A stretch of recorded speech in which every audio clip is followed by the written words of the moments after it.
Hello and welcome to the Energy Connect studio at Future Energy Asia Summit and Exhibition in Bangkok.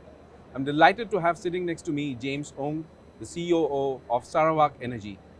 James, thank you so much for joining us today. Thank you. Thank you for inviting me. Thank you. And to start off, when we talk about energy demand in Asia, one of the factors that constantly creeps up is the future of the energy mix. So, what kind of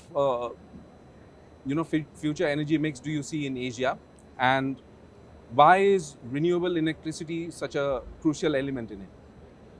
Renewable energy is crucial for Asia, partly because Asia is one of the fastest growing regions in the world now, and we need renewable, sustainable, reliable, and affordable energies for the generation mix in Asia. In the International Renewable Agency's the ARENA 2022 annual report, it mentions that hydropower will continue to be an important pillars for the renewable energies for Asia. So just by the year 2018, the renewable energy make up 28% of the Southeast Asia renewable of the Southeast Asia energy mix. And out of the 28% of the renewable, 85% actually come from big hydropower.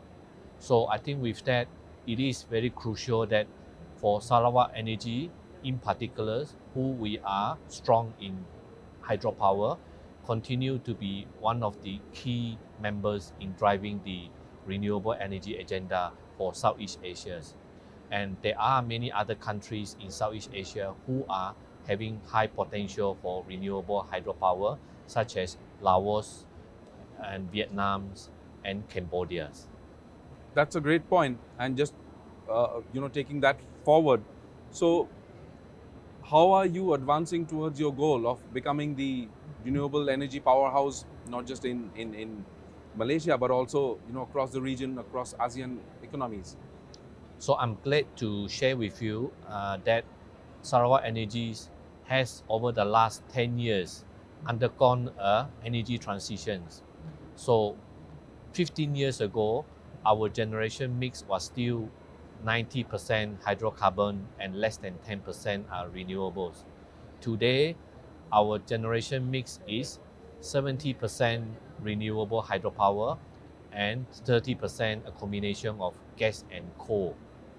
What this translates is we are actually decarbonizing our power systems by 70%. In fact, to be exact, it's 73% over the last 10 years.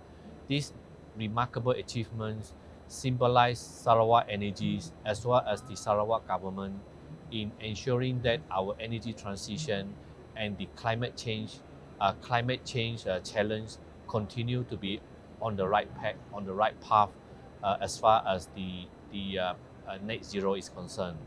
So we will continue to develop more hydropower in our power systems, and couple with the additional of solar energies to supplement the renewable energy mix in our generation mix. That's really interesting to hear that you're coming across and progressing on a path of a very very diverse energy mix. So could you give us like a brief outline of some of your recent accomplishments as well as projects? So as we speak today, we have 70% energy which are coming from renewable hydropower, and today we are building some more new generation plant into our generation mix. We are currently building the Baleh hydropower plant, which is a 1,285 megawatts. This will add more renewable energies into our power systems. We are also building a 50 megawatt floating solar into our generation mix. This floating solar is built at the reservoir of our hydropower plant, and with the floating solar options, we will eliminate the necessary to acquire more land for landed solar energies. And Based on our system stability study, Sarawak Energy will be planning to have more floating solar into our power systems in the near future. We anticipate to add additional 1,000 megawatts in the next 5 to 10 years just to add on to our renewable energy portfolios. At the same time, we are also building the battery storage systems for our power systems. The battery storage will supplement and help the intermittency of the solar energies. When there is more sun, the energy can be used by the consumers or can be stored at the batteries. And when there's less sun, when there's less solar energies, the battery can help to release the energies to be used for the power systems. So water, sun, and then storage, you're really driving the energy transition forward. Yes. And I think a critical element of that is the next edition of your Sustainable and Renewable Energy Forum. Could you tell us more about that? Thank you for mentioning about SARES. So SARES actually stands for Sustainability and Renewable Energy Forums, SARES. This is one of the programs that Sarawak Energy and Sarawak government has been rolling out since 2019. It is a 10 years program organized on a 2 years, once in every 2 years. It is a energy forums that we invite like-minded energies developers, renewable energies companies, government agencies, bankers, financials, and communities to join for these common forums of renewable energies. It will be held every 2 years in Kuching, Sarawak. So the next version of the SARES will be SARES 4.0, which will be held in 2025 September. I would like to share that in our SARES 3.0, or rather 2023 last year, we attracted an audience of more than 1,600 people across the whole Southeast Asia and globally. It is one of the important forums that Sarawak Energy and the Sarawak government would like to continue to pursue in ensuring that the people within the regions as well as among the global communities of renewable energies coming together, discuss and share information on the latest status of their renewable energy initiative. That's great to know. And then we are here on the first day of Future Energy Asia, and it's quite busy and full. So what are you really looking forward to at Future Energy Asia, and what is Sarawak Energy showcasing here?